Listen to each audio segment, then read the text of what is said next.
അപ്പൊ നാം അങ്ങോട്ട് അടുത്തേക്ക് കയറില്ല. മനസ്സിലായില്ലേ? അതുകൊണ്ടാണ് ചിലർക്ക് ഇങ്ങോട്ട് നാമം ചൊല്ലും ഉറക്കം വന്നു. ചിലർക്ക് നാമം ചൊല്ലുമ്പോഴേക്കും വാച്ചിലേക്ക് നോക്കി പോറായില്ലേ, മടുപ്പ് വന്നു. ഉണ്ടോ അങ്ങനെയുള്ളവരില്ലേ? എന്താ ഒന്നും മിണ്ടാത്തത് നിങ്ങള്? നാമം ചൊല്ലുമ്പോഴേക്കും ബോറടിക്കുന്നവരില്ലേ? ഉണ്ടോ? ഇല്ല. നാമം ചൊല്ലുമ്പോഴേക്കും എണീറ്റ് പോകുന്നവരില്ലേ അവിടുന്ന്? ശരിക്കും ഭാഗവതം തുടങ്ങുന്നത് 3-ാം സ്കന്ധം മുതലാണ്. 3-ാം സ്കന്ധത്തില് ഭാഗവതം ആരംഭിക്കുന്നത്, ഞാൻ പറയണത് അപ്പൊ ഫസ്റ്റും സെക്കൻഡും സ്കന്ധം എന്ന് പറയുന്നത്, ഫസ്റ്റ് സ്കന്ധം ശരിക്കും പറഞ്ഞാൽ who is really eligible for Shrimad Bhagavatam, ആരാണ് ഭാഗവതത്തിന് യോഗ്യരായിട്ടുള്ളത്? എല്ലാവർക്കും ഭാഗവതത്തിന് ക്വാളിഫിക്കേഷൻ ഉണ്ടോ? ഇല്ല. പരീക്ഷത്തിനെ പോലുള്ളവരാവണം. ദാറ്റ് മീൻസ് ആരാണോ തൻ്റെ ജീവിതത്തിലെ മനോവിഷമങ്ങളിൽ നിന്നും തനിക്ക് പുറത്ത് കടക്കണം എന്ന് ആഗ്രഹിക്കുന്നത്, അവരാണ് ഭാഗവതം കേൾക്കാൻ ശരിക്കും യോഗ്യത ഉള്ളത്. അപ്പൊ അതുകൊണ്ട് ആദ്യം ആരായിരിക്കണം ലിസണർ എന്ന് പറയാം. ഇനി ആരാണ് ഭാഗവതം പറയേണ്ടത്? ഈ ഭാഗവതത്തിന്റെ സത്ത ഉൾക്കൊണ്ടവരായിരിക്കണം ഭാഗവതത്തെ മറ്റുള്ളവർക്ക് പറഞ്ഞു കൊടുക്കണം. അപ്പൊ ശ്രീശുകനെ പോലുള്ളവർ പറയണം, പരീക്ഷത്തിനെ പോലുള്ളവർ കേൾക്കണം. അപ്പോഴാണ് ഭാഗവതത്തിനൊരു സിങ്ക്രണൈസേഷൻ ഉണ്ടാവുക. പറയുന്നവനും കേൾക്കുന്നവനും തമ്മിൽ സിങ്ക് ചെയ്യുക, പറയുന്നവനും കേൾക്കുന്നവനും തമ്മിൽ ഒരു കണക്ടിവിറ്റി ഉണ്ടാവുക, ഒരു വൈബ് ഉണ്ടാവുക, ഒരു ചേർച്ച ഉണ്ടാവുക. പറയുന്നവനും അതുകൊണ്ട് ഗുണം കിട്ടും, കേൾക്കുന്നവർക്കും പ്രയോജനം കിട്ടും. മനസ്സിലാവുണ്ടോ? അല്ലാതെ ഇത് കഥ പറയാനാവരുത് ഭാഗം. ഏതായാലും ഇവിടെ നമ്മൾ കാണുന്നത് വേദവ്യാസ മഹർഷി 3-ാം സ്കന്ധം ആരംഭിക്കുന്നത് വിതുര മൈത്രേയ സംവാദത്തിലൂടെയാണ്. അപ്പൊ അതിന്റെ ഒരു കഥ ഞാൻ ചുരുക്കി പറയാണ്, കാരണം സമയം പറക്കുന്നു. ഇവിടെ കഥ തുടങ്ങുന്നത് ഇങ്ങനെയാണ്. കുരുക്ഷേത്ര യുദ്ധം നടക്കും എന്ന് ആസന്നമായപ്പോൾ അന്ധനായ ധൃതരാഷ്ട്രന്റെ കുബുദ്ധി പ്രവർത്തിച്ചത് വിതുരനോട് പറഞ്ഞു, വിതുര, അങ്ങക്ക് പാണ്ഡവരോട് നല്ല ബന്ധമുണ്ടല്ലോ. അപ്പൊ വിതുരർക്ക് പാണ്ഡവരോട് നല്ലൊരു ബന്ധമുണ്ട്, സോഫ്റ്റ് ആയിട്ടുള്ളൊരു ബന്ധമുണ്ട്. അങ്ങു പറഞ്ഞ പാണ്ഡവർ കേൾക്കും. ആര് പറഞ്ഞാൽ? കാരണം അദ്ദേഹം നല്ലൊരു ധാർമ്മികനാണ്. അതുകൊണ്ട് അങ്ങ് പാണ്ഡവരുടെ അടുത്ത് പോണം, പാണ്ഡവരോട് പറയണം, ഈ യുദ്ധമൊക്കെ വലിച്ചു വരുത്തണോ? നിങ്ങളെയൊക്കെ വിദ്യ പഠിപ്പിച്ച ആ ദ്രോണരെ കൊല്ലുന്നത് മഹാപാപല്ലേ? ഈ കുലത്തിന് വേണ്ടി ത്യാഗം ചെയ്ത ഭീഷ്മരെ കൊല്ലുന്നത് മഹാപാപല്ലേ? എത്ര ആളുകളെയാണ് കൊന്ന്, പാവം എത്ര സ്ത്രീകളെ വിധവകളാക്കണം, എത്ര കുട്ടികളെ അനാഥമാക്കണം. ഈ ഘോര യുദ്ധം, ഈ ക്രൂര യുദ്ധം, ഇതുകൊണ്ട് എന്ത് നേടാനാണ്?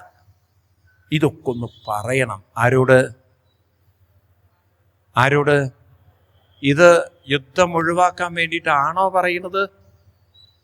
ധൃതരാഷ്ട്രൻ ഈ കുബുദ്ധി കാണിക്കുന്നത് എന്താണെന്ന് വെച്ചാൽ, യുദ്ധക്കളത്തിൽ ഇതൊക്കെ പറഞ്ഞാൽ പാണ്ഡവര് കൂടെ വന്നില്ല. നിങ്ങള് അദ്ദേഹത്തിന്റെ ഉള്ളിലുള്ള കളി എന്താ അറിയോ? ഇതൊക്കെ കേൾക്കുമ്പം പാണ്ഡവരുടെ മാനസിക അവസ്ഥ തളരും. എളുപ്പത്തിൽ കൗരവന്മാർക്ക് അവരെ വകവരുത്തി രാജ്യം അവരുടെ കൈവശം വെക്കാൻ ഈ കുബുദ്ധി വെച്ചിട്ടാണ് ആര് സംസാരിക്കുന്നത്? അല്ലാതെ ഈ പാണ്ഡവരോടുള്ള സ്നേഹമോ നാട്ടുകാരോടുള്ള സ്നേഹം കൊണ്ടൊന്നും അല്ല. മനസ്സിലായില്ലേ? ഇത് നല്ലവണ്ണം അറിയുന്ന ആളായിരുന്നു ആര്? വിതുരൻ പറഞ്ഞു, നല്ല കാര്യം, എൻ്റെ ജ്യേഷ്ഠൻ എന്നാണ് വിളിക്കുക. ധൃതരാഷ്ട്രൻ ആരാണ്? ജ്യേഷ്ഠനാണ്, അവിടുന്ന് രാജാവുമാണ്. പറഞ്ഞു, ജ്യേഷ്ഠൻ, അങ്ങക്ക് പുറത്ത് മാത്രല്ലട്ടോ കാഴ്ചയില്ലാത്തത്, എവിടെയില്ല. ഞാൻ അവിടെ ചെന്ന് പാണ്ഡവരോട് പറയാണ്, ഗുരുവിനെ കൊല്ലാന്ന് പറയുമ്പോഴേക്കും കൃഷ്ണൻ പറയും, മതി വിതുരരെ, കാരണം കൃഷ്ണൻ അറിയാം വാല് പൊക്കുമ്പോൾ എന്തിനാ പൊക്ക് ചെയ്തെന്നുള്ളത്. അതുകൊണ്ട് ഞാൻ അവിടെ ചെന്ന് ഇതൊന്നും പറയാൻ കൃഷ്ണൻ ഒരിക്കലും എന്നെ അനുവദിക്കുകയില്ല എന്ന് മാത്രമല്ല, ഞാൻ പറയുന്നതല്ല അവരനുസരിക്കുക. ഭഗവാൻ കൃഷ്ണൻ പറഞ്ഞതാണ് അനുസരിക്കുക. അപ്പൊ എന്തിനാണ് പാണ്ഡവരെ തെറ്റിദ്ധരിപ്പിക്കുന്നത്? അങ്ങക്ക് ഈ യുദ്ധം വേണ്ട എന്നൊരാത്മാർത്ഥതയുണ്ടെങ്കിൽ, ഈ പാവം ജനങ്ങളൊന്നും കൊല്ലപ്പെടുന്നതെന്ന് ആഗ്രഹമുണ്ടെങ്കിൽ, സ്ത്രീ ജനങ്ങളൊന്നും വിധവകളാവരുതെന്ന് ആഗ്രഹമുണ്ടെങ്കിൽ, കുട്ടികൾ അനാഥരാവരുതെന്ന് ആഗ്രഹമുണ്ടെങ്കിൽ, ചങ്കൂറ്റത്തോടെ ദുര്യോധനനെ പട്ടിയടച്ച് പുറത്താക്കൂ. ഒരൊറ്റ ആളെ പുറത്താക്കിയാൽ യുദ്ധം തീർന്നു. ഇതപ്പുറത്ത് നിന്ന് കേട്ടു ദുര്യോധനൻ. പോരെ, ഇവിടെ പാണ്ഡവരെ ബ്രെയിൻ വാഷ് ചെയ്യാൻ പറഞ്ഞു കൊടുത്ത കാര്യം ചുരുക്കി പറഞ്ഞാൽ ദുര്യോധനനെ ഔട്ടാക്കുന്ന കാര്യമാണ് ഇപ്പം ചർച്ച ചെയ്യുന്നത്. ദുര്യോധന അങ്ങോട്ട് കോപിഷ്ഠനായി വന്നു. പിന്നെ പറയുന്ന വാക്കുകൾ നല്ലതല്ല.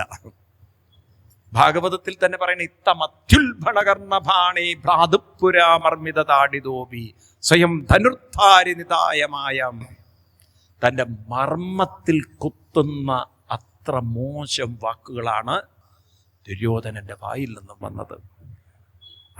അച്ഛൻ്റെ അനുജനായി, തന്നെ ഒരു ചെറിയച്ഛനായി പോലും ദുര്യോധനൻ പരിഗണിച്ചില്ല എന്നാണ് നമുക്ക് കാണാം. രാമായണത്തിൽ ഭരതൻ കൈകേയിയോടൊക്കെ പറയുന്ന ചില വാക്കുകളുണ്ട് ഇല്ലേ?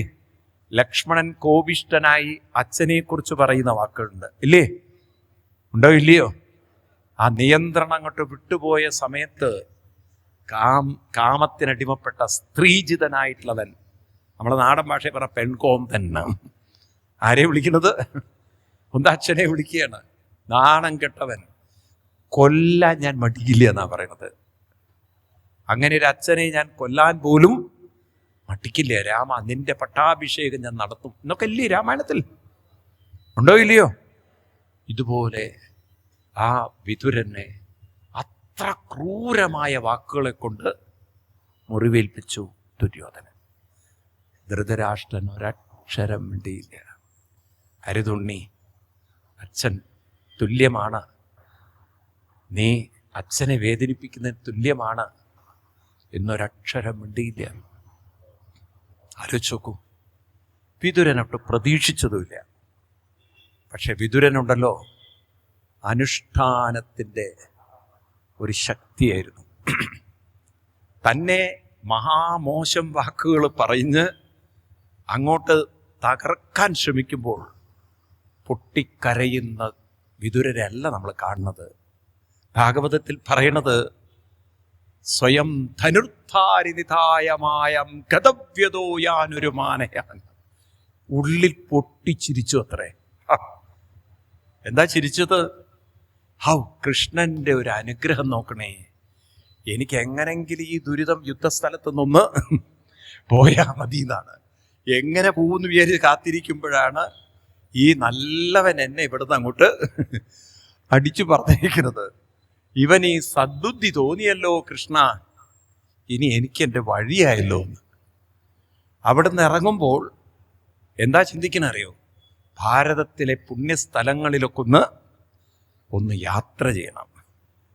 ഇതൊരു വലിയ ഭാഗ്യമാണ്. എനിക്കിവിടെ ഈ കേരളത്തിലെ കുട്ടികളൊക്കെ, ഹിന്ദു കുട്ടികൾ ആത്മഹത്യ ചെയ്യുമ്പം ഒരു വിഷമം തോന്നാറ്. എത്ര പുണ്യസ്ഥലങ്ങളുണ്ട് ഇവിടെ. പക്ഷേ ചെറുപ്പത്തിലൊക്കെ ഒന്ന് പോയി കാണണ്ടേ? ഇനി ഒന്നുമില്ലെങ്കിൽ ആ ഗുരുവായൂർ 2 ദിവസം പോയി താമസിക്കുക, അല്ലെങ്കിൽ ആ മൂകാംബികയിലൊക്കെ ഒന്ന് പോവുക. ആ അന്തരീക്ഷത്തിൽ ഇരുന്നാൽ തന്നെ ഒരു ആത്മഹത്യ ചെയ്യാൻ പോലും തോന്നില്ല. നിങ്ങൾ എത്ര പേര് വൃന്ദാവനത്തിലൊക്കെ പോയിട്ടുണ്ടെന്ന് അറിയില്ല. അയോധ്യയിൽ പോയിട്ടുണ്ടെങ്കിൽ, അല്ലെങ്കിൽ ഇങ്ങനെ എത്ര കാശി, എത്ര നല്ല നല്ല സ്ഥലങ്ങളാണ്. അങ്ങനെ എടുത്തു വയ്ക്കും പൈസ, എന്നിട്ട് ചത്തും പോവും. എവിടെയെങ്കിലുമൊക്കെ ഒന്ന് പോകണം ജീവിതത്തിൽ. കുറച്ച് ദിവസമൊക്കെ അവിടെയൊക്കെ ഒന്ന് കറങ്ങി, അപ്പോഴാണ് ജീവിതത്തിൻ്റെ ഒരു രസം കാണുക. മനസ്സിലായില്ലേ? ജീവിതത്തിൻ്റെ ഒരു ആനന്ദം അനുഭവിക്കാൻ സാധിക്കുക. മനസ്സിലാവുണ്ടോ? വെറുതെ ഇങ്ങനെ ഈ ജീവിതത്തിലുണ്ടല്ലോ, നോക്കൂ, നമ്മൾ ഹിന്ദുക്കൾക്കുള്ളൊരു സ്വഭാവം എന്താ അറിയോ? ഹിന്ദുക്കൾക്കൊരു സ്വഭാവം, എല്ലാ സമ്പത്തും സമൃദ്ധിയൊക്കെ ഉണ്ടാവും, പക്ഷെ ഇരുന്നിങ്ങനെ വിഷമങ്ങളും വേദനകളും കുറ്റങ്ങളും കുറവും ഇല്ലായ്മകളും വെച്ച് ജീവിക്കും. അവസാനം എന്തായി? ആ പൈസയൊക്കെ അവിടെ കടന്ന് ഒരു ചത്തും പോവും ഈ പാവം. പിന്നെ മക്കൾ തമ്മിൽ അടിയാണ്. അമ്മയുടെ മാല എനിക്ക്, അമ്മയുടെ വള നിനക്ക്. അങ്ങോട്ടും ഇങ്ങോട്ടും ഈ പാണ്ഡവന്മാരും കൗരവന്മാരും തമ്മിലുള്ള യുദ്ധം പോലെ മാലയും മോതിരത്തിനും വേണ്ടി ഇവര് എന്താ ഒന്നും മിണ്ടാത്തത്? എന്നാ ഉള്ള മാലയും മോതിരവും എടുത്തിട്ട് വല്ല തീർത്ഥാടനം ചെയ്തിട്ടുണ്ടെങ്കിൽ ഈ മുക്കുമണ്ഡത്തിന് വേണ്ടി എന്തായാലും അവർ കരയില്ലല്ലോ. അതൊന്നും ചെയ്യില്ലേ പാവങ്ങള്. ഉള്ള കാലത്തൊക്കെ എടുത്തു വെക്കും. എന്നിട്ട് അവർക്ക് തമ്മിൽ തല്ലാനുള്ളൊരു വഴി ഉണ്ടാക്കി വെച്ച് അവസാനം അവരിതൊക്കെ വിറ്റും തലച്ച് അവർ തലവും വിടും. മനസ്സിലായില്ലേ? നോക്കൂ നിങ്ങൾ, ഒരു കാലത്തൊക്കെ ആളുകൾ വലിയ കൊട്ടാരങ്ങൾ പോലുള്ള വീടുന്ന് ഇപ്പം എവിടെ ഉണ്ടതൊക്കെ ഒക്കെ പൊളിഞ്ഞൊക്കെ പോയി അല്ലേ? ഇപ്പം നമ്മൾ ഉണ്ടാക്കി വെച്ചിരിക്കുന്ന ഈ സൗധങ്ങളൊക്കെ അവിടെ ഉണ്ടാവുമെന്നാണോ വെച്ചിരിക്കുന്നത്? അതും കുറേ കഴിഞ്ഞാൽ ഒന്നാമത് കുട്ടികളൊക്കെ അവിടെ നിന്ന് സ്ഥലം വിട്ടുകൊണ്ടിരിക്കുകയാണ്. ഒരാൾക്ക് ഇങ്ങോട്ടിപ്പോൾ വേണ്ട. കേരളത്തിൽ തന്നെ താമസിക്കാൻ ആർക്കും താല്പര്യമില്ല. ഞാൻ ഇന്നലെ ഓസ്ട്രേലിയയിലുള്ള ഒരു ഫാമിലി കണ്ടപ്പോൾ മകനോട് പറയുന്നു, നീ തിരിച്ചു അവിടെ എവിടെയെങ്കിലും ഞാൻ ഇങ്ങോട്ടേ ഇല്ല, ഞാൻ എൻ്റെ അച്ഛനെയും അമ്മയും അങ്ങോട്ട് കൊണ്ടുപോകാൻ നിൽക്കുകയാണ്. അപ്പം ഇവിടുത്തെ വീടും പറമ്പും വിറ്റിട്ട് വേണം അവർക്ക് അങ്ങോട്ട് പോകാൻ. ഏറ്റവും കൂടുതൽ അനുഭവിക്കുന്ന ക്രിസ്ത്യൻസാണ്. കാരണം നല്ലൊരു ശതമാനം ഇവിടെ നിന്നും പോയി. ഇപ്പോൾ വലിയ വലിയ വീടുകളൊക്കെ കാണാം നിങ്ങൾക്ക്. ഇവിടെ നിന്ന് അങ്ങോട്ട് പോയാൽ കാണാം നിങ്ങൾക്ക്. ആ തൊടുപുഴ, പാല ഭാഗങ്ങളിലൊക്കെ എത്ര വീടുകളാണ്. ആരും താമസിക്കാനില്ല. മോഹം കൊണ്ട് കെട്ടിയതാണ്. അവസാനം മക്കൾ കെട്ടിയെടുത്തപ്പോൾ ഇവരും കെട്ടിക്കൊണ്ടുപോയി. മനസ്സിലായില്ലേ? ഇപ്പം ആർക്കും ഇങ്ങോട്ട് വരാൻ താല്പര്യമില്ല. പോയി, കാലം മാറിപ്പോയി. ഇവിടെ ആകുമ്പോൾ തെങ്ങ് കയറാൻ ആളെ നോക്കണം. അത് വല്ലവൻ്റെയും മണ്ടയിൽ വീണാൽ പിന്നെ അതിന് പോലീസ് സ്റ്റേഷനിൽ പോകണം. മനസ്സിലായില്ലേ? ഇനി തെങ്ങിൽ കയറാൻ ഒരുത്തനെ കിട്ടണമെങ്കിൽ അവന് 200 രൂപ എന്ന്. ആകെ 2 തേങ്ങ അതിൻ്റെ മുകളിലുണ്ടാവുള്ളൂ. മനസ്സിലായില്ലേ? അതെന്തിനാ 200 രൂപ എന്ന് പറഞ്ഞാൽ 100 രൂപ അങ്ങോട്ട് കയറാനും 100 രൂപ ഇറങ്ങാനും. അപ്പം ഈ കാരണവർ പറഞ്ഞു, ഞാൻ 100 തരാം, നീ കയറിയാൽ മതി എന്ന്. ഇറങ്ങേണ്ട കാര്യമില്ല, നീ ഇറങ്ങേണ്ട കാര്യമില്ല, അവിടെ തന്നെ നിന്നോ. മനസ്സിലായില്ലേ? ഇപ്രകാരം ഒരു ചക്ക പറിക്കുക ആളില്ല. ചക്ക വല്ലവൻ്റെ മേലെ വീണത്. അവസാനം പ്ലാവേ വെട്ടിക്കളഞ്ഞ ഒരു കാരണവര്. കാരണം ചക്ക പ്ലാവ് മുഴുവൻ നിൽക്കുന്ന റോട്ടിലേക്കാ. ഇത് വല്ല സ്കൂട്ടറുകാരൻ്റെ തലയിൽ വീണ് കഴിഞ്ഞാൽ അവൻ അവിടെ സമാധിയില്ലേ? അല്ല, തമാശയല്ല. ചെന്നൈയിലെ ഒരു കുട്ടി, ഞാൻ നടന്നൊരു കഥ പറയാണ്. ആ കുട്ടി CA എഴുതി ക്ലിയർ ആയില്ല, പ്രിലിമിനറി ഒക്കെ എഴുതി മെയിൻ പാസ്സായില്ല. അപ്പോൾ വീട്ടിൽ അതിൻ്റെ ഫ്രസ്ട്രേഷൻ. അമ്മ പറയും, നീ ഒരു കാലത്ത് നന്നാവില്ല എന്ന്. അമ്മയ്ക്ക് തന്നെ പറയാമല്ലോ. ഈ കുട്ടി ഒരു ദിവസം വിചാരിച്ചു, ഇനി ചത്തേ അടങ്ങുള്ളൂ എന്ന്. 6ാമത്തെ നിലയിൽ ഫ്ലാറ്റ് നിന്ന് ഒരൊറ്റ ചാട്ടം രാവിലെ. ആ സമയത്ത് ഒരു റിട്ടയേർഡ് ബാങ്ക് മാനേജർ അതിലെ രാവിലെ പാവം ഒരു ബർമുഡ ട്രൗസർ ഇട്ടിട്ട് പാവം നടക്കാൻ ഇറങ്ങിയതാണ്. ഈ മനുഷ്യൻ പണ്ട് റൂട്ടിൽ കൂടെ നടന്ന പട്ടിയെ പേടിച്ചിട്ട് അകത്തുകൂടെ നടക്കാൻ തുടങ്ങിയതാ. ഈ മനുഷ്യൻ അവിടെ എത്തിയ കൃത്യസമയത്താണ് ഇവള് ചാടിയത്. ആളുകൾ നോക്കുമ്പോണ്ട് ഈ മനുഷ്യന്റെ മേലേക്കാണ് വീണത്. ഇവള് നരസിംഹത്തെ പോലെ ഇരിക്കുന്നു, അയാളാണ് ഹിരണ്യകശിപുവിനെ പോലെ. അയാൾ തീർന്നു അവിടെ. ഇവൾക്കൊന്നും പറ്റിയില്ല. ഒന്ന് ആലോചിച്ച് നോക്കും. അതുകൊണ്ട് ഫ്ലാറ്റിലൊക്കെ ജീവിക്കുന്നവർ സൂക്ഷിക്കണം. വല്ലവർക്കും മാനസിക സംഘർഷം വന്ന് ചാടുന്നത് ചിലപ്പോൾ നിങ്ങളുടെ മേലായിരിക്കും. ഒക്കെ ആലോചിച്ച് നോക്കും മനുഷ്യന്മാർ. ഏതായാലും ആ പാവം മനുഷ്യൻ, റിട്ടയേർഡ് മാനേജർ, സമാധിയിൽ അയാൾ പോയി. നോക്കണം, നല്ല മരണമായിരുന്നു. ഇതുപോലെ ഒരു മരണം ആർക്കും കിട്ടില്ല അല്ലേ? മേല് വന്ന് വീണും തീർന്നു. അപ്പം അതുകൊണ്ട് ജീവിതം ഒരിക്കലും ഒരു തളർന്നിരിക്കാനുള്ളതാണ്. വിതുരരെ പോലെ നല്ലത് ചിന്തിച്ചു. അയ്യോ, എന്നെ ഇങ്ങനെ പറഞ്ഞു, അങ്ങനെ പറഞ്ഞു, എന്നെ വേദനിപ്പിച്ചു, എന്നെ പരസ്യമായിട്ട് നിന്ദിച്ചു, ഒന്നുമില്ല. നീ എന്ത് പറഞ്ഞാലും എനിക്ക് പ്രശ്നമില്ല, എനിക്ക് എൻ്റെ വഴി. ഒരിറക്കം പോയി, തീർത്ഥാടനങ്ങളൊക്കെ ചെയ്തു. അപ്പോഴാണ് ഒരു മോഹം കൃഷ്ണനെ കാണുന്നത്. കൃഷ്ണനെ കാണാൻ വേണ്ടി ദ്വാരകയിലേക്ക് പുറപ്പെടുമ്പോഴാണ് യമുനാ നദി കരയിൽ ഉദ്ധവരെ കാണുന്നത്. കൃഷ്ണൻ്റെ സന്തത സഹചാരിയായി, കൃഷ്ണൻ്റെ നിഴലായി, കൃഷ്ണനോളം ബുദ്ധിയുള്ള, കൃഷ്ണൻ്റെ അതേ നിറമുള്ള, കൃഷ്ണൻ ഉടുത്തഴിച്ചിടുന്ന വസ്ത്രം ഉടുക്കുന്ന, കൃഷ്ണൻ കഴിക്കുന്ന പാത്രത്തിൽ കഴിക്കുന്ന, കൃഷ്ണന് വേണ്ടി ജീവിതം ത്യജിച്ച ഒരു മഹാനുണ്ടായിരുന്നു, ദ്വാരകയുടെ മന്ത്രിയായ ഉദ്ധവര്. ആ ഉദ്ധവരെയാണ് കാണുന്നത്. എങ്ങനെയാ വരുന്നത്? തലയിൽ മെതിയടിയും വെച്ചുകൊണ്ട്. കാഴ്ച കണ്ട് അത്ഭുതത്തോടെ ചോദിച്ചു, ഉദ്ധവരെ, എന്താണ് ഇങ്ങനൊരു യാത്ര? മനസ്സിലാവുന്നില്ല. ഉദ്ധവർ അപ്പോഴേക്കും വിതുരനെ കണ്ട് നമസ്കരിച്ചു. കാരണം വലിയ മഹാനാണ് വിതുരൻ. ഭഗവാൻ ശ്രീകൃഷ്ണന് പോലും ഏറെ ബഹുമാനമുള്ള വ്യക്തിയാണ് വിതുരൻ. ആ വിതുരനോട് പറഞ്ഞു, അങ്ങയോട് പറയുന്നതിൽ വിഷമമുണ്ട്. അങ്ങ് കൃഷ്ണനെ കാണാൻ പുറപ്പെട്ടിരിക്കുകയാണ്, എനിക്കറിയാം. പക്ഷെ ഭഗവാൻ നമ്മളെയൊക്കെ പിരിഞ്ഞു പോയി. യാദവകുലം നശിച്ചുപോയി. ആ കൃഷ്ണന്റെ ദേഹത്യാഗം താങ്ങാനുള്ള കഴിവ് എനിക്കുണ്ടായിരുന്നില്ല. കൃഷ്ണനിൽ നിന്നും ഉപദേശങ്ങളൊക്കെ കിട്ടി. കൃഷ്ണൻ എനിക്ക് ബദ്രീനാഥിലേക്ക് പോവാൻ പറഞ്ഞ് നിർദ്ദേശം തന്ന്, ആ ബദ്രീനാഥ് വരെ എൻ്റെ കൂടെ കൃഷ്ണനെ കൊണ്ടു നടക്കാൻ എനിക്ക് കൃഷ്ണൻ ആ മെതിയടിയും തന്ന് ഞാൻ ആ മെതിയടിയും കൊണ്ട് പോവുകയാണ്. ഒരു നിമിഷം വിതുരൻ നിശ്ചലനായി. കാരണം ഇനി ഭാരത മണ്ണിൽ കൃഷ്ണനില്ല.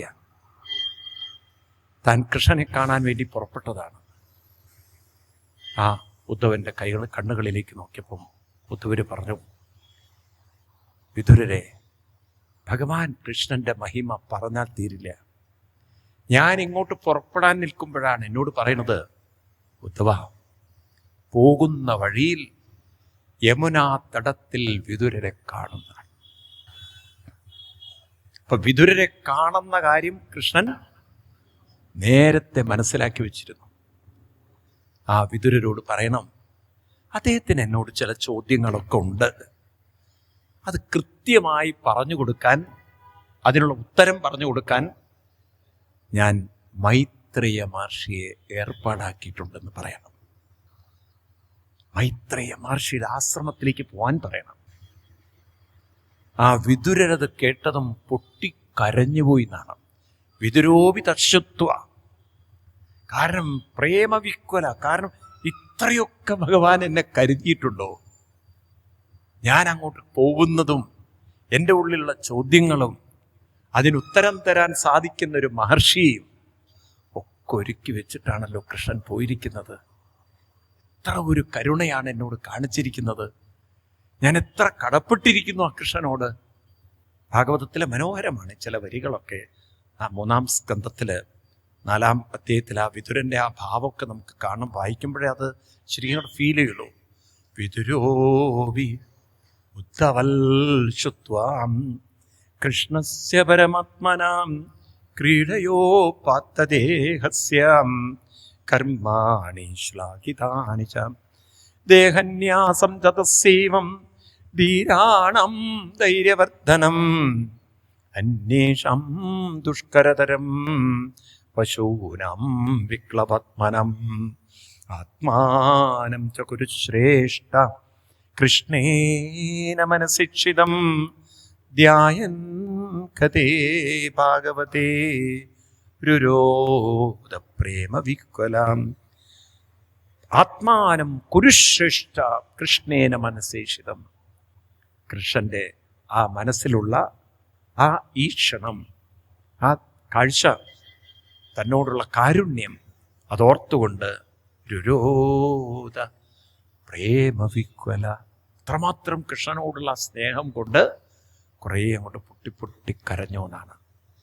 അത്രമാത്രം കൃഷ്ണൻ തന്നോട് കാരുണ്യം കാണിച്ചുവല്ലോ. അത് കഴിഞ്ഞ് പിന്നെ അവിടെ നിന്ന് ഉദ്ധവര് പോയി. വിതുരര് മൈത്രേയ മഹർഷിയെ കാണാൻ പോയി. മൈത്രേയ മഹർഷിയുമായിട്ടുള്ള സംവാദമാണ് 3-ഉം 4-ഉം സ്കന്ധങ്ങൾ. ഇനിയുള്ള 2 സ്കന്ധങ്ങൾ അതാണ്. അതിൽ മൈത്രേയ മഹർഷിയെ കാണുമ്പോൾ വിതുരൻ ചോദിക്കുന്ന ചോദ്യം 3-ാം സ്കന്ധം 5-ാം അധ്യായം 2-ാം ശ്ലോകം. ചില ശ്ലോകങ്ങൾ മാത്രം എടുത്ത് പോവാം നമുക്ക്. അതൊക്കെ നമുക്ക് ആവശ്യമുള്ള ശ്ലോകങ്ങളാണ്. അവിടെ വിതുരർ ചോദിക്കുകയാണ് വളരെ സുന്ദരമായൊരു ചോദ്യം. എന്താ ചോദ്യം? 3-ാം സ്കന്ധം 5-ാം അധ്യായം 2-ാം ശ്ലോകം. സുഖായ കർമാണി കരോതി ലോകേ നദേ സുഖം വാ നിതു പാരമം വാ വിന്ദേത ഭൂയ യഥയത്ര ദുഃഖം യഥത്ര യുക്തം ഭഗവൻ വദേന്ന. എന്താ ചോദ്യം? ഈ ചോദ്യമൊക്കെ പഠിക്കുമ്പോൾ രസാട്ടോ. സുഖായ കർമാണി കരോതി ലോകേ. ലോകത്തിലുള്ളവര് കരോതി കർമ്മം, കരോതി ചെയ്യുന്നു, പ്രണികൾ ചെയ്യുന്നു, പ്രവൃത്തി ചെയ്യുന്നു. എന്തിനു വേണ്ടി? സുഖായ, ജീവിതം സുഖമാക്കാൻ. എല്ലാ പണികളും എല്ലാവരും ചെയ്യുന്നത് ജീവിതം പറയൂ സുഖമാവണം, ഇല്ലേ? ഇപ്പൊ നിങ്ങൾ രാവിലെ എണീക്കുന്നു, ചായ ഉണ്ടാക്കി കുടിക്കുന്നു, എന്തിനു വേണ്ടിയിട്ടാ? അന്നത്തെ കാര്യങ്ങളൊക്കെ സുഖമായി നടക്കണം, അല്ലേ? ഇഷ്ടപ്പെട്ട പലഹാരങ്ങൾ ഉണ്ടാക്കുന്നു, കറികൾ ഉണ്ടാക്കുന്നു. ഇതൊക്കെ എന്തിനു വേണ്ടിയിട്ട്? ജീവിതം സുഖാവണമെന്ന്. ആരെങ്കിലും ഇന്ന് വരെ കരുതിയിട്ടുണ്ടോ ജീവിതം ദുഃഖാവണമെന്ന്? നിങ്ങൾ അമ്പലത്തിൽ പോയി പ്രാർത്ഥിച്ചിട്ടുണ്ടോ, ഭഗവാനെ കുറേ ദുഃഖമൊക്കെ തന്നോളൂ കേട്ടോ എന്ന്? ആർക്കെങ്കിലും അങ്ങനെ തോന്നിയിട്ടുണ്ടോ?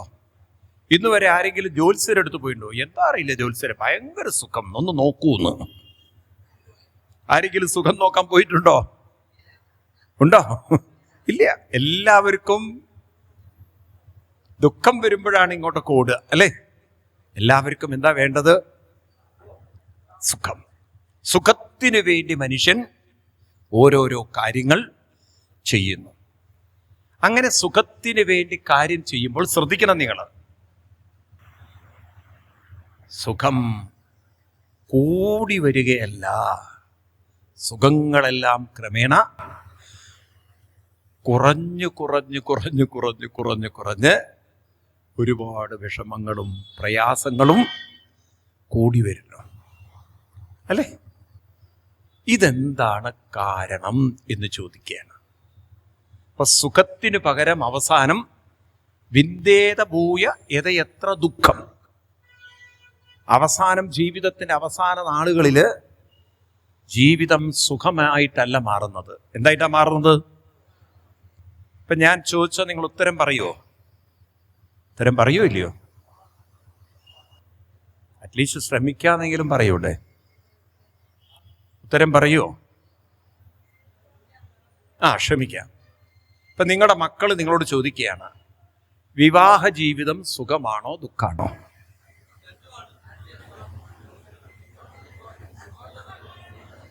ചിലരെന്താ ചിരിക്കുന്നത്? ഇവിടെ ഇരുന്ന് നിങ്ങൾ പറയും സുഖാണ് ദുഃഖാണ്. ചിലര് പറയും ദൈവമേ ഏതൊരു സമയത്താ എനിക്കത് തോന്നിയത് എന്ന്. ഒരാളിങ്ങനെ വലിയ ഭക്തനൊക്കെയാണ്, സ്കൂട്ടർ ഓടിച്ചു പോവുകയാണ്. അപ്പൊ ഈ ഇടുക്കി ജില്ലയിലൊക്കെ ഇങ്ങനെ വലിയ മലകളല്ലേ, അല്ലേ? അപ്പൊ ഇയാളെ പോകുന്ന സമയത്ത് പെട്ടെന്ന് പുറകിലൊരാള് ഒരു തപ്പൊട്ടി വിളിക്കല്. അയാൾ പെട്ടെന്ന് തിരിഞ്ഞു നോക്കി, സ്കൂട്ടറൊന്ന് സ്ലോ ഡൗൺ ചെയ്തിട്ട് പെട്ടെന്ന് തിരിഞ്ഞു നോക്കിയപ്പോൾ മുന്നിൽ വലിയൊരു കല്ല് വന്ന് വീണു. ആ വിളിച്ച ആളിട്ട് കാണുന്നുമില്ല. ഭഗവാനെ, ഒരുപക്ഷെ ആ തിരിഞ്ഞ് സ്ലോ ഡൗൺ ചെയ്ത് തിരിഞ്ഞു നോക്കില്ലായിരുന്നെങ്കിൽ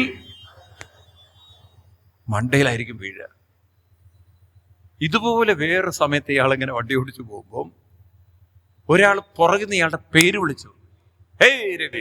പെട്ടെന്ന് നോക്കുമ്പോണ്ട് നല്ല സ്പീഡിലായിരുന്നു. വേഗം അങ്ങോട്ട് സൈഡിൽ നിർത്തി തിരിഞ്ഞു നോക്കുമ്പോഴേക്കും ഒരു വേറെ വണ്ടിക്കാരനതാ വന്ന് ഇയാളുടെ മുന്നിൽ പോയി ഒറ്റ ഇടിയാണ് ഈ സൈഡിൽ. അവൻ ഒരു കോലത്തിലല്ല വണ്ടി ഓടിക്കുന്നത്. ഒരുപക്ഷെ ഇദ്ദേഹം സ്പീഡിലായിരുന്നു ഓടിച്ചതെങ്കിൽ ഇയാളെ ഇടിച്ച് തെറിപ്പിക്കുകയായിരുന്നു. അപ്പോഴും ഇയാൾ ദൈവമേ ഇങ്ങനൊരു അനുഗ്രഹം ആരാ വിളിക്കുന്നതെന്ന് അറിയില്ല. അപ്പം അയാള് അന്നത്തെ ദിവസം വൈകുന്നേരം പൂജാമുറിയിൽ വന്നിട്ട് ഭഗവാനെ നോക്കിയിട്ട് പറഞ്ഞു, ഇത്രയൊക്കെ അനുഗ്രഹം അവിടുന്ന് എന്നോട് കാണിക്കുന്നല്ലോ കൃഷ്ണ, എന്തൊരു കാരുണ്യമാണ് കാണിക്കുന്നത്. ഇതൊക്കെ അങ്ങേക്ക് കാണിക്കാൻ സാധിക്കുമെങ്കിൽ ആ താലി കെട്ടുന്നതിന് മുമ്പ് എന്തേ പുറകുന്ന് വിളിക്കാതിരുന്നതെന്ന്. അന്നൊന്ന് കൈ കൊട്ടി പിടിച്ചിരുന്നെങ്കിൽ.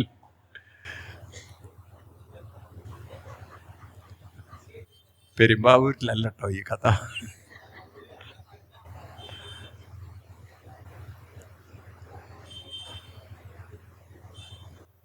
പെരുമ്പാവൂരിൽ വേറൊരു കഥയുണ്ട്.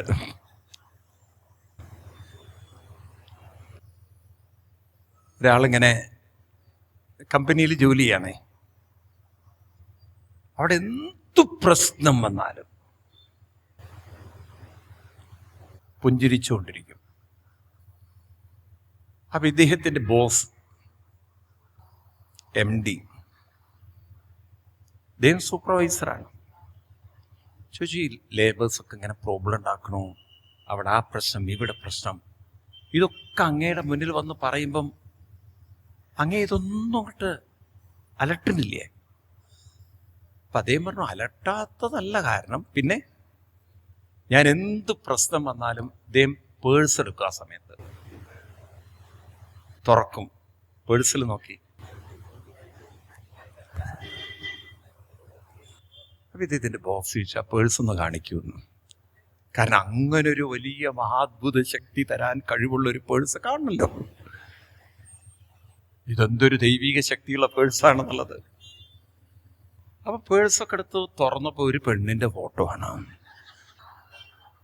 ഇദ്ദേഹം വിചാരിച്ചു ധർമ്മശാസ്താവായിരിക്കും, അല്ലെങ്കിൽ ഗുരുവായൂരപ്പനായിരിക്കും, അല്ലെങ്കിൽ എറണാകുളത്തപ്പനായിരിക്കും, അല്ലെങ്കിൽ ചോറ്റാനിക്കര അമ്മയായിരിക്കും, ആരെങ്കിലും ആയിരിക്കും എന്നൊക്കെ വിചാരിച്ചത്. അപ്പൊ ഇദ്ദേഹം ചോദിച്ചു, ആരാ ഇതെന്ന്. പറഞ്ഞു, ഇതെന്റെ ഭാര്യ, പെരുമ്പാവൂരുകാരി, എൻ്റെ സ്വന്തം ഭാര്യയാണ് സാർ. ഭാര്യയെ കണ്ടിട്ട് അങ്ങേക്ക് ഇത്രയും സന്തോഷം വരിക? സാധാരണ ഇതുവരെ ആർക്കും അങ്ങനെ സംഭവിച്ചില്ല. നിങ്ങളുടെ ജീവിതത്തിൽ സംഭവിച്ചിട്ടുണ്ടോ? നിങ്ങളുടെ വീട്ടിൽ ആർക്കെങ്കിലും? അപ്പൊ ഇദ്ദേഹം പറഞ്ഞു, അങ്ങനെയാണ് സാറെന്ന്. ഇദ്ദേഹം എന്താ വെച്ചാൽ ഇദ്ദേഹത്തിന്റെ MD ഇദ്ദേഹത്തിന്റെ ഭാര്യയെ വിളിച്ചു പറഞ്ഞു, നിങ്ങൾ ഭാഗ്യവതിയാണെന്ന്. കാരണം നിങ്ങളുടെ ഭർത്താവിന് എന്ത് പ്രശ്നം വന്നാലും തുറന്ന് നോക്കുന്നത് നിങ്ങളുടെ മുഖമാണ്. അതോടുകൂടി അദ്ദേഹത്തിന് വലിയൊരു മനസ്സിന് ശക്തി കിട്ടുന്നു. നിങ്ങളിന്ന് നേരിൽ കാണുകയാണ് മേഡം. ഭാര്യ മനസ്സിലാക്കി, ഈ മനുഷ്യൻ എൻ്റെ ഫോട്ടോ വെച്ച് തന്നെ ഇയാൾ ഏതോ ഒരു കേസ് വീട്ടിൽ പെട്ടിട്ടുണ്ട്, ഇതേതോ വേറെ ഏതോ ഒരു ഇടപാടാണിത്, വരട്ടെ വീട്ടിൽ കാണിച്ചു കൊടുക്കാന്ന്. ആ ഭർത്താവ് വീട്ടിൽ വന്നതും ചാടി ആ പേഴ്സ് വലിച്ചെടുത്തു. ചോദിച്ചു, എന്തിനാടി നീ എൻ്റെ പേഴ്സ് എടുക്കണം? അല്ലല്ല, എനിക്ക് ചിലത് അറിയാനാണെന്ന്. എന്താ നിനക്ക് അറിയേണ്ടത്? അല്ലല്ലേ, ഞാൻ നോക്കട്ടെ എന്ന്. പേഴ്സ് സംശയം ഉണ്ടാവൂല്ലയോ? ഉണ്ടാവൂല്ലയോ? ഉണ്ടാവില്ലേ? എത്ര പേർക്ക് സംശയം ഉണ്ടാവും? വേണ്ട, കൈ പൊക്കണ്ട, മറ്റുള്ളവർ തെറ്റിദ്ധരിക്കും. അപ്പോ ഭാര്യ പേഴ്സ് എടുത്ത് തുറന്നു നോക്കിയപ്പോൾ തൻ്റെ ഫോട്ടോ ആണ്. സോറി, ഞാൻ തെറ്റിദ്ധരിച്ചു. നിങ്ങൾക്ക് ഇത്രയും ശക്തി ഞാൻ തരുന്നുണ്ടോ? എൻ്റെ ഫോട്ടോ നോക്കുമ്പോൾ നിങ്ങൾക്ക് ഇത്രയും മനസ്സിന് ശക്തി കിട്ടുന്നുണ്ടോ? പറഞ്ഞു. ആര് പറഞ്ഞു? ഈ നിങ്ങളുടെ MD വിളിച്ചിട്ട് പറഞ്ഞോ, നിങ്ങൾ എന്ത് പ്രശ്നം വന്നാലും ഈ ഫോട്ടോ നോക്കിക്കൊണ്ട് ചിരിക്കുന്നു, അതോടുകൂടി നിങ്ങൾ പ്രശ്നങ്ങളൊക്കെ സോൾവ് ചെയ്യണമോ? അപ്പൊ പറഞ്ഞു, നിനക്കത് പറഞ്ഞാൽ മനസ്സിലാവില്ല, ഞാൻ ഇനി പറഞ്ഞില്ലെങ്കിൽ നിനക്കത് വിഷമം വേണ്ട. ഈ ഫോട്ടോ കാണുമ്പോൾ എൻ്റെ മനസ്സ് പറയും, ഈ പ്രശ്നം നിനക്ക് പരിഹരിക്കാൻ പറ്റുമെങ്കിൽ ബാക്കിയുള്ള പ്രശ്നങ്ങളൊക്കെ ഒരു പ്രശ്നമാണോ എന്നുള്ളത്. അത് പെരുമ്പാവൂരുകാരി ആയിരുന്നില്ല കേട്ടോ. അതെനിക്കൊരു 3-4 ദിവസം കൂടെ അവിടെ നിൽക്കേണ്ടതുള്ളതുകൊണ്ട് ഞാൻ മാറ്റി പറയാണ്. അപ്പോ ജീവിതത്തില് സുഖത്തിന് വേണ്ടി പലതും ചെയ്ത് അവസാനം സുഖം എന്തായി മാറുന്നു? ദുഃഖമായി മാറും. എന്താ കാരണം? അതിൻ്റെ കാരണത്തിന് ഉത്തരം പറഞ്ഞു കൊടുക്കുകയാണ് മൈത്രേയർ. കാരണം ഞാനത് ഡീറ്റെയിൽ ആയിട്ട് പറയുന്നില്ല, വായിക്കുന്നില്ല. പറയുന്നത് 2 വാക്കുകൾ ഓർക്ക്. ഒന്ന് സ്വാർത്ഥത. എന്താണ് സ്വാർത്ഥത? മനുഷ്യൻ സുഖമൊക്കെ അനുഭവിക്കുമ്പോൾ എന്താണ്? അവനവൻ്റെ സ്വാർത്ഥം കൂടിക്കൂടി വരും. എന്തു കൂടി വരും? അവനവൻ്റെ സ്വാർത്ഥം. അപ്പൊ അവനവൻ്റെ സ്വാർത്ഥത കൂടി വരുമ്പോൾ എന്തു പറ്റുന്നു? സ്വാർത്ഥത കൂടുന്തോറും സുഖത്തിൻ്റെ തീവ്രതയും കുറഞ്ഞു വരും. കാരണം സ്വാർത്ഥത്തിനൊരു പ്രത്യേകത ഉണ്ട്. അത് കിട്ടുന്നതിലൊന്നും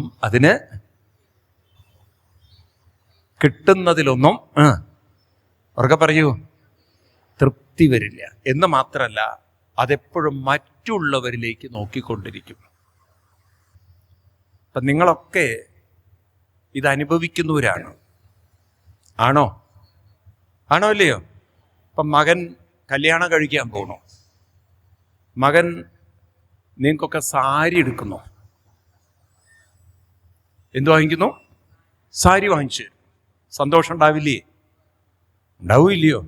ഉണ്ടാവും, തീർച്ചയായിട്ടും. പക്ഷെ അവൻ്റെ ഭാര്യ വീട്ടുകാർക്ക് നിങ്ങളെക്കാളും നല്ല സാരി മേടിക്കണം. അത് നിങ്ങൾ കണ്ടു കഴിഞ്ഞാലോ? അവൻ വാങ്ങിച്ച സാരി നിങ്ങൾ ഉടുക്കുവോ? സുഖത്രയുള്ളൂ. കാരണം മനുഷ്യൻ്റെ മനസ്സിൻ്റെ സ്വാർത്ഥം അതെപ്പോഴും മറ്റുള്ളവരുമായി എന്താ ഒന്നും മിണ്ടാത്തത്? നിങ്ങൾ താരതമ്യം ചെയ്യും, കമ്പാരിസൺ ചെയ്യും, ഒരു കമ്പയർ ചെയ്യും. അപ്പം എന്തു പറ്റി? അവനവൻ്റെ കയ്യിലുള്ളതിലൊന്നും അവനവന് തൃപ്തി ഉണ്ടാവില്ല. അപ്പം 3 വാക്കുകൾ പഠിക്കണം.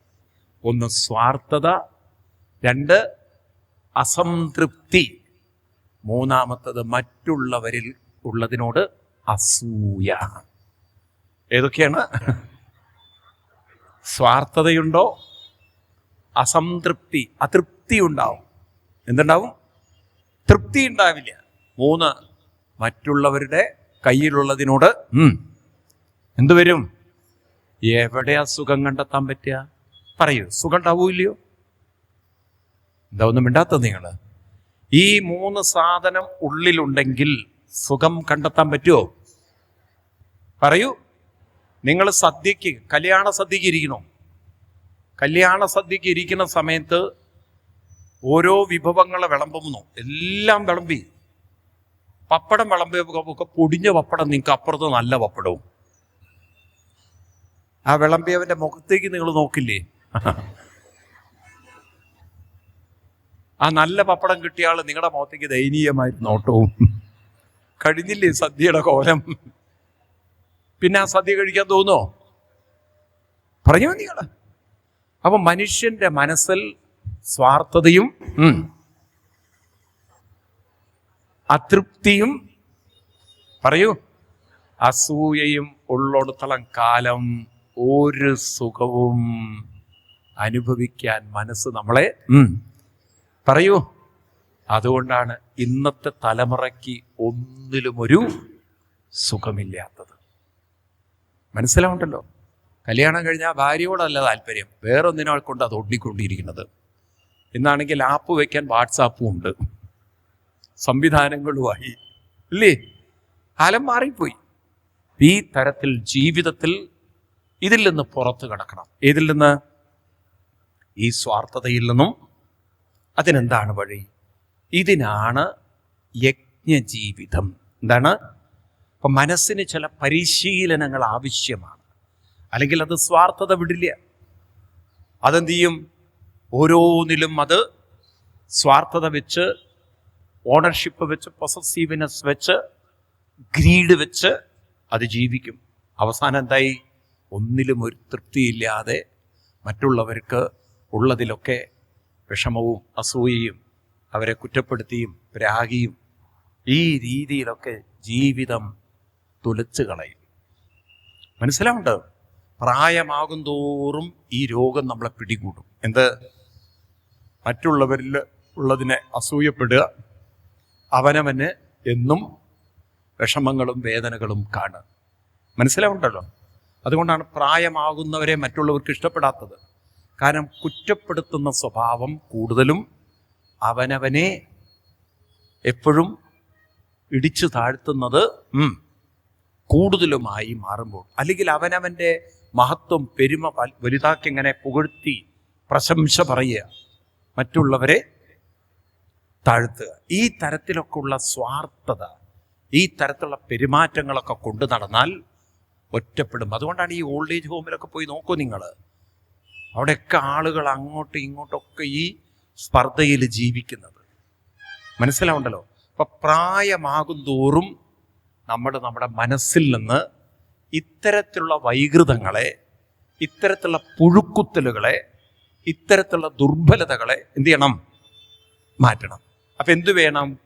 ഇവിടെ ആസ്വദിക്കണം ജീവിതം, വേണ്ടേ? ശരിയായൊരു സുഖം അനുഭവിക്കണം. ഏതിലാണ് സുഖം കണ്ടെത്തേണ്ടത്? യജ്ഞത്തിൽ സുഖം കണ്ടെത്തണം. യജ്ഞം എന്ന് പറഞ്ഞാൽ പഴയ കാലത്തുള്ള ഹോമങ്ങളാണോ? അല്ല. ഇവിടുത്തെ യജ്ഞം എന്ന് പറയുന്നത് എന്താണ്? ഇത് പറയാനാണ് വരാഹ അവതാരത്തെ ഭാഗവതത്തിൽ മൈത്രേയ മഹർഷി വിദുരർക്ക് പറഞ്ഞു കൊടുക്കുന്നത്. ഭാഗവതത്തിലെ ആദ്യത്തെ അവതാരം മത്സ്യം മുതൽക്കുള്ള 10 അവതാരമല്ല ഭാഗവത്തിൽ. ഭാഗവതത്തിൽ ആദ്യം വരുന്ന അവതാരം വരാഹ അവതാരമാണ്. ഈ വരാഹ അവതാരത്തെ അവതരിപ്പിക്കുകയാണ്. ഞാൻ സമയക്കുറവുള്ളതുകൊണ്ട് ഇത്തിരി ഫാസ്റ്റായിട്ട് പറയുകയാണ്. അപ്പം ആദ്യം കഥ പറയുകയാണ്.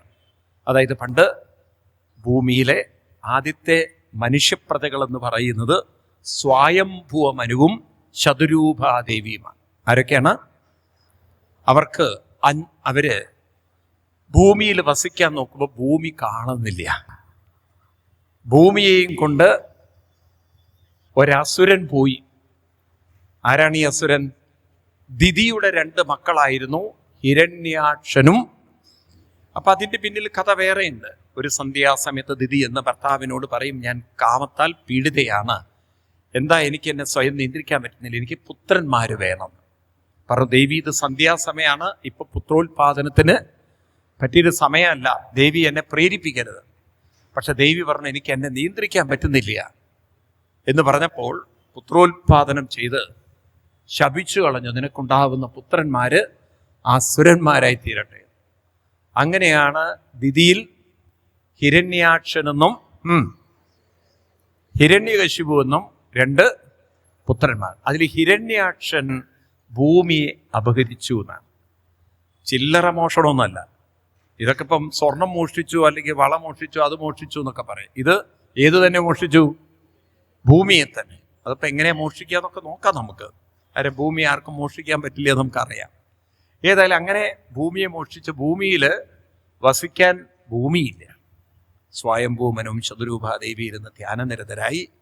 അവരുടെ മുന്നിൽ ബ്രഹ്മാവ് പ്രകടമായി. ആ ബ്രഹ്മാവും ധ്യാനനിരതനായി ബ്രഹ്മാവിൻ്റെ മൂക്കിൽ നിന്ന് ഒരു ഉഗ്രസാധനം പുറത്ത് ചാടി.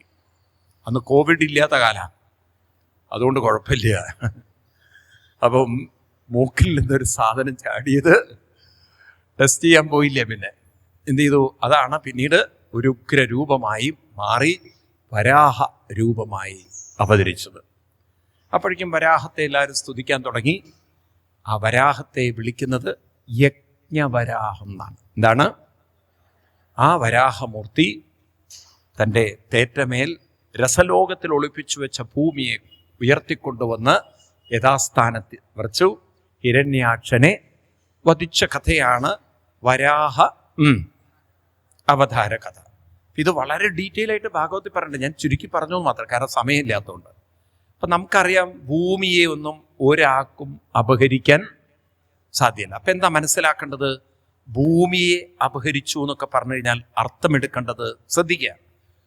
വരാഹം എന്ന വാക്കിന് ഞാൻ പറഞ്ഞു യജ്ഞവരാഹമാണ്. ആരാണ്? യജ്ഞവരാഹം. അപ്പൊ ഇവിടെ ഹിരണ്യാക്ഷൻ ഭൂമിയെ അപഹരിച്ചു എന്ന് പറഞ്ഞാൽ അർത്ഥം എന്തെടുക്കണം?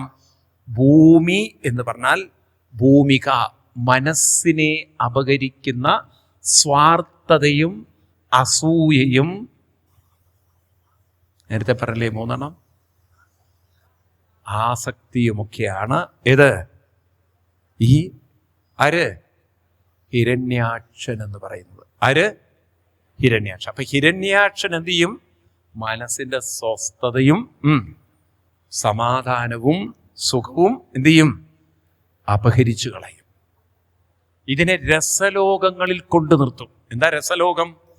നാം അനുഭവിക്കുന്ന ഓരോരോ കൊച്ചു കൊച്ചു രസങ്ങളിൽ മനസ്സ് വയ്ക്കും. ഇപ്പം നിങ്ങൾ വൈകുന്നേരം സീരിയൽ അടിമയായാൽ അതൊരു രസലോകമാണ് നിങ്ങളുടെ. അതുപോലെ ചിലർക്കാണെങ്കിൽ പരദൂഷണം ഒരു രസലോകമാണ്. ചിലർ അമ്പലത്തിൽ പോകുന്നതേ അങ്ങനെ ഇന്റർനെറ്റ് കണക്ട് ചെയ്യാനാണ്. ഇല്ലേ? പലതരത്തിലുള്ള ആൾക്കാരില്ലേ? പലതിലും സുഖം കണ്ടെത്തുന്നവരില്ലേ? കള്ളു കുടിച്ച് സുഖം കണ്ടെത്തുന്നവരുണ്ട്. ഉണ്ടോ? പലതിലും സുഖം കണ്ടെത്തുന്നവർ. ഈ തരത്തിൽ അവനവന്റെ സ്വാർത്ഥ സുഖത്തിൽ മുഴുകി അങ്ങനെ അവനവന്റെ ലോകത്തെ പരിമിതപ്പെടുത്തുന്നവരെയാണ് ഹിരണ്യാക്ഷൻ എന്ന് പറയുക. ആരാണ്? സ്വാർത്ഥ സുഖങ്ങളിൽ മുഴുകുന്നവരാണ് ആര്? പറഞ്ഞില്ല. സ്വാർത്ഥ സുഖങ്ങളിൽ മുഴുകുന്നവരാണ് ഹിരണ്യാക്ഷൻ. അപ്പൊ ഈ ഹിരണ്യാക്ഷൻ ഇന്ന് ജീവിച്ചിരിപ്പുണ്ടോ? നിങ്ങൾക്ക് അറിയില്ലേ അങ്ങനെ ഒരാളെ? ഹിരണ്യാക്ഷൻ ഇന്ന് ജീവിച്ചിരിപ്പുണ്ടോ? എവിടെയുണ്ട്? അടുത്തിരിക്കുന്ന ആളല്ല, നമ്മളിലൊക്കെ ഒരു ആരുണ്ട്? അപ്പൊ മൊബൈലിൽ തോണ്ടിയിരിക്കുമ്പോ മനസ്സിലാക്കണം, കുട്ടിയുടെ ഉള്ളിൽ ഒരു ഹിരണ്യാക്ഷൻ ഉണ്ട്. കാരണം അവനവന്റെ സ്വാർത്ഥ സുഖങ്ങളിൽ രമിക്കുന്നതിന്റെ പേരാണ് രസലോക ജീവിതം. ഭൂമി എന്ന് പറഞ്ഞാൽ ഭൂമിക.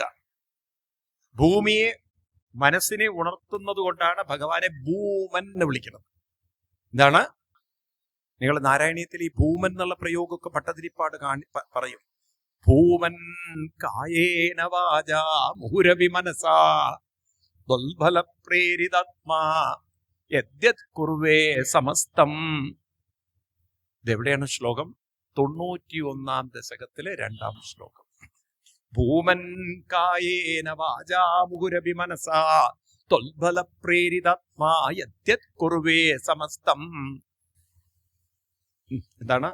ത്വയ്യസോ അർപ്പയാമി ജാത്യാഭീഹശ്വഭാഗത്വയി നിഖിലമന കർമ്മവാഗിന്ദ്രിയാർത്ഥ പ്രാണോ വിശ്വം പുനീതേ നതു നിഖിലമന ത്വൽപതൽ വിപ്രവര്യ. ഭൂമൻ ആ വാക്ക് പറയാൻ വേണ്ടി പറഞ്ഞു എന്ന് മാത്രം. നിഷ്കമ്പേ നിത്യപൂർണേ. ഇത് വരുന്നത് 1-ാം ദശകത്തില് 4-ാം ശ്ലോകം.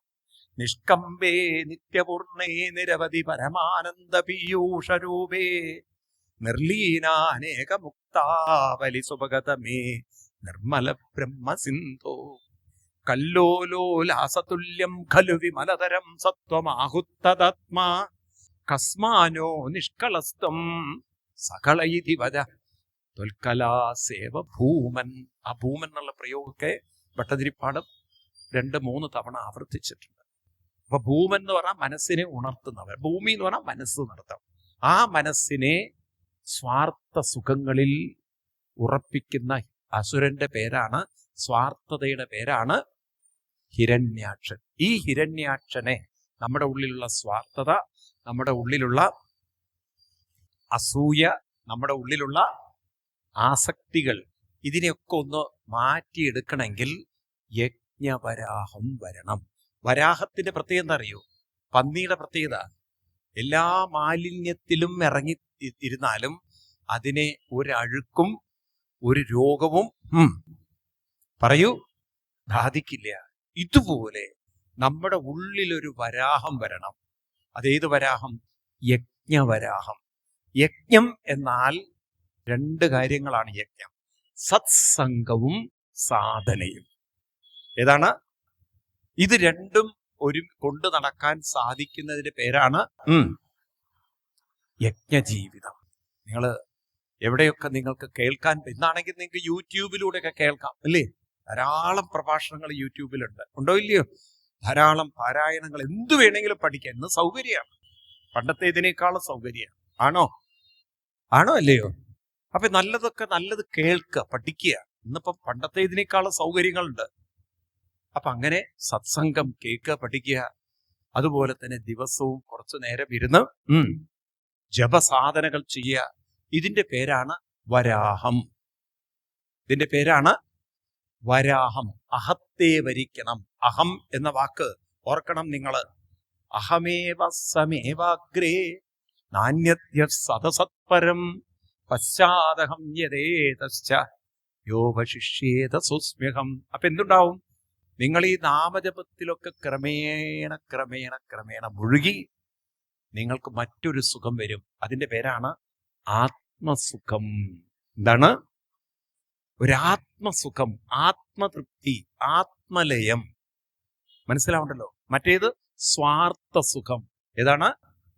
അവനവന്റെ ഇന്ദ്രിയങ്ങളെ തൃപ്തിപ്പെടുത്തുന്ന സുഖത്തിന്റെ പേരാണ് ഉറക്കെ പറയൂ, സ്വാർത്ഥ സുഖം. ഇത് ഒരു ആത്മസുഖം. ഇതിലൊരു രസം വരാനുണ്ട്, ഇതിലൊരു പിടി കിട്ടാനുണ്ട്. ഈ നാമജപത്തിന്റെ ഒരു പ്രത്യേകത വെച്ചാൽ അതിലങ്ങോട്ട് മനസ്സ് ചേർന്ന് കിട്ടാൻ ഇത്തിരി സമയമെടുക്കും. ഈ ഉഴുന്നൊക്കെ അരയ്ക്കുന്നത് പോലെ പണ്ട് കാലത്ത്, ഇപ്പോഴത്തെ ഗ്രൈൻഡർ അല്ല, പഴയ കാലത്ത് കല്ലിലാട്ടിയിട്ടുള്ളവർ എത്ര പേരുണ്ട്? പഴയ കാലത്തെ കല്ലിലാട്ടിയിട്ടുള്ളവര്, ആട്ടുകല്ലിലാട്ടിയിട്ടുള്ളവര്. വീട്ടുകാരെയല്ല ആട്ടിയത്, ആട്ടുകല്ലില്. വീട്ടുകാരെ ആട്ടിയിട്ടുള്ളവര് ധാരാളം ഉണ്ടാവും. കല്ലിലാട്ടിയിട്ടുണ്ടാവും. അപ്പൊ അതിൽ ഉഴുന്നൊക്കെ ഇട്ടിട്ട് ആട്ടുന്ന സമയത്ത് ഈ ഉഴുന്നൊക്കെ ആദ്യം എന്ത് ചെയ്യും? ഇതൊന്ന് ഉടഞ്ഞു കിട്ടുന്നത് വരെ അതെന്ത് ചെയ്യും? തെന്നി തെറിച്ച് ഉണ്ടോ ഇല്ലയോ? പുറത്തു പോവില്ലേ? നിങ്ങൾ അതിനെ വീണ്ടും വീണ്ടും മാടി അകത്തേക്കാക്കും. പക്ഷെ അതൊന്ന് ഉടഞ്ഞങ്ങോട്ട് വന്നു കഴിഞ്ഞാൽ പിന്നെ അത് പൊടിഞ്ഞു ഗ്രൈൻഡ് ചെയ്യും അല്ലേ? അവസാനം അതൊരു പേസ്റ്റായി കഴിഞ്ഞാൽ ഈ കുട്ടി വലിച്ചാൽ പോലും, അമ്മിക്കല്ലിനെ വലിച്ചാൽ പോലും വരില്ല. കാരണം അമ്മിക്കല്ലുമായിട്ട് അങ്ങോട്ട് ടൈറ്റായിട്ട് പോകും. അങ്ങനെയല്ലേ ഇത്? ആണോ അല്ലയോ? ഇത് തന്നെയാണ് മനസ്സും നാമവും തമ്മിലുള്ള ബന്ധം. മനസ്സിൽ നാമം അരഞ്ഞു കിട്ടാൻ വലിയ പാടാ. കാരണം എന്താന്ന് വെച്ചാൽ വേണ്ടാത്തത് അത്രയും അവിടെ നിറഞ്ഞു വെച്ചിട്ടുണ്ട്. അപ്പൊ നാമം അങ്ങോട്ട് അടുത്തേക്ക് കയറില്ല. മനസ്സിലായില്ലേ? അതുകൊണ്ടാണ് ചിലർക്ക് അങ്ങോട്ട് നാമം ചൊല്ലും ഉറക്കം വന്നു. ചിലർക്ക് നാമം ചൊല്ലുമ്പോഴേക്കും വാച്ചിലേക്ക് നോക്കി പോറായില്ലേ, മടുപ്പ് വന്നു. ഉണ്ടോ അങ്ങനെയുള്ളവരില്ലേ? എന്താ ഒന്നും മിണ്ടാത്തത് നിങ്ങള്? നാമം ചൊല്ലുമ്പോഴേക്കും ബോറടിക്കുന്നവരില്ലേ? ഉണ്ടോ? ഇല്ല. നാമം ചൊല്ലുമ്പോഴേക്കും എണീറ്റ് പോകുന്നവരില്ലേ അവിടുന്ന്? കാരണം അതിലൊരു ഇൻട്രസ്റ്റ് ഇല്ലാത്തവർക്ക് അതിലിരിക്കാൻ, അത് ആസ്വദിക്കാൻ പറ്റില്ല. അത് തുടക്കം അങ്ങനെയാണ്. എന്നാൽ ക്രമേണ അവസാനം ശ്രീരാമസ്വാമിയോട് പട്ടാഭിഷേകം കഴിഞ്ഞ് ഓരോരുത്തർക്കും ഓരോ സമ്മാനങ്ങൾ കൊടുക്കും ശ്രീരാമസ്വാമി. അങ്കത്തിന് തോൾവളകള്, അതുപോലെ തന്നെ വിഭീഷണ വസ്ത്രങ്ങളും പട്ടുവസ്ത്രങ്ങളും മറ്റും, അതുപോലെ ജാമ്പവാന് കൊടുക്കും. ഓരോരുത്തർക്കും സമ്മാനങ്ങൾ കൊടുക്കുമ്പോൾ ഹനുമാൻ സ്വാമിയോട് ചോദിക്കും, അങ്ങക്ക് ഞാനൊരു വരം തരാം, എന്താണ് വേണ്ടത്? പറയും, രാമജപസ്മരണങ്ങളിൽ മാമകമാനസേ തൃപ്തി വരാ വിഭോ, മറ്റു വരം മമ വേണ്ട ദയാനിധേ, മുറ്റുമിളക്കമില്ലാതൊരു ഭക്തിയുണ്ടാവും. രാമജപസ്മരണങ്ങളിൽ മാമകമാനസേ തൃപ്തി വരാ വിഭോ, മറ്റു വരം മമ വേണ്ട ദയാനിധേ, മുറ്റുമിളക്കമില്ലാതൊരു ഭക്തിയുണ്ടാവും. ഇതാണ് നാമത്തിന്റെ മഹിമ. അതിലൊരു ലയം വേണം, അതിലൊരു രസം വേണം, അതിലൊരു രുചി വേണം. അത് സമയമെടുക്കും. പക്ഷെ ഒരിക്കൽ ആ രുചി വന്നാൽ അന്യത്ര സ്യാൽ രതിക്കുജിന്നാണ് ഭാഗവതം പറയാൻ. പിന്നെ വേറൊന്നിലും ഒരു രുചി വരില്ല. കാരണം അത്ര ഒരു ലയവും രസവും രുചിയും നാമത്തിനുണ്ട്. പക്ഷെ അതൊന്ന് ബ്ലഡിലേക്ക് ചേർന്ന് കിട്ടാൻ, മനസ്സിലേക്ക് ചേർന്ന് കിട്ടാൻ ഇത്തിരി സമയമെടുക്കും. കാലേന ആത്മനിവിന്ദതി. അതുകൊണ്ടാണ് ചെറുപ്പം മുതൽക്ക് തന്നെ ഇതൊന്ന് കൊണ്ടു നടന്നാൽ പ്രായാമ്പത് വളരെ എളുപ്പമായിരിക്കും. കൗമാര ആചരേത് പ്രാജ്ഞാധർമാൻ ഭാഗവതാനിക ദുർലഭം മാനുഷം ജന്മത്തതപ്യധ്രുവമർത്തതം. പ്രഹ്ലാദന്റെ വരികളാണ്. നാളെ കാണും നമ്മള്. പ്രഹ്ലാദൻ പറയും, ചെറുപ്പത്തിലെ ഈ നാമജപമൊക്കെ തുടങ്ങിയാൽ പിന്നീട് ഇതിലങ്ങോട്ട് മുഴുകാൻ വളരെ എളുപ്പമായി. ഇത് ആർക്കും വേണ്ടാതെ ആവുമ്പോഴാണ് നാമജെല്ലാം പോവുക. അപ്പോഴേക്കും മനസ്സിൽ വേണ്ടാത്ത എല്ലാ ദുഷ്ടത്തരവും നിറച്ചിട്ടുണ്ടാവും. എന്ത് നാമ കയറാൻ പോണത്? അപ്പൊ അതുകൊണ്ട് ഇതൊരു സംസ്കാരം നമുക്കുണ്ടാക്കി വെക്കണം. വീടുകളിലൊക്കെ വൈകുന്നേരം ആകുമ്പം കുറച്ചു നേരം ഇരുന്ന് നാമജപം. പെൺകുട്ടികളൊക്കെ ആണെങ്കിൽ കാലത്തെണീറ്റ് കുളിച്ച് പൂജാമുറിയിലൊക്കെ ഇരുന്നോ വിഷ്ണു സഹസ്രനാമവും വൈകുന്നേരമൊക്കെ ലളിതാ സഹസ്രനാമമൊക്കെ ചൊല്ലുന്നൊരു സംസ്കാരം നമ്മുടെ വീടുകളിൽ വന്നാൽ ഒരു നഷ്ടപ്പെട്ടു പോയ പൈതൃകത്തെ, പാരമ്പര്യത്തെ, അതേപോലെ ആത്മീയമായ മനോബലത്തെ, ആത്മീയമായ ആത്മസുഖത്തെ നമുക്ക് ക്രമേണ നേടിയെടുക്കാം. ഇത് കൈവിട്ടിട്ട് വെറും വിദ്യാഭ്യാസം മതി എന്ന് കരുതിയാൽ വിദ്യാഭ്യാസമുള്ളൊരു ബുദ്ധി ഉണ്ടാവും.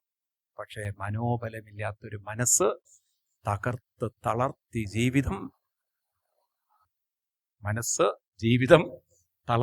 തകർത്തി ആകെ താളം തെറ്റിച്ച് കളയും. അപ്പൊ എന്ത് ബുദ്ധി ഉണ്ടായിട്ടും പറയൂ, കാര്യമില്ല. തളർന്ന മനസ്സിന് ബുദ്ധി ഉണ്ടായിട്ടും കാര്യമില്ല. അതാണ് നമ്മൾ ഇത്രയും അപകടങ്ങൾ കാണുന്നത്.